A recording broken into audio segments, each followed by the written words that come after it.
চট্টগ্রামের আনোয়ারা উপজেলার নির্মাণাধীন ৫০০ মেট্রিক টন ধারণ ক্ষমতা সম্পন্ন খাদ্য গুদাম পরিদর্শন করছি অন্তর্বর্তীকালীন সরকারের খাদ্য মন্ত্রণালয় ও ভূমি মন্ত্রণালয়ের উপদেষ্টা আলী ইমাম মজুমদার।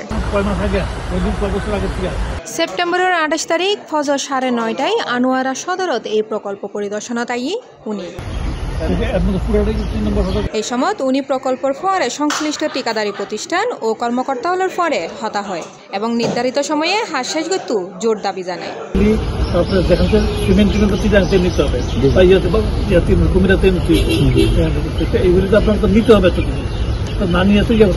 প্রকল্প সূত্রে জানা যায় দেশের বিভিন্ন কৌশলগত স্থানত নতুন খাদ্য গুদাম ও আনুষঙ্গিক সুবিধাদি নির্মাণ প্রকল্পের আওতায় আনোয়ারা, সাতকানিয়া ও সন্দীপুর ৩ প্রজেক্ট ১০,৭৪,৩২,০৩২ তিন উপজেলা ৩ খাদ্য গুদাম নির্মাণ করা।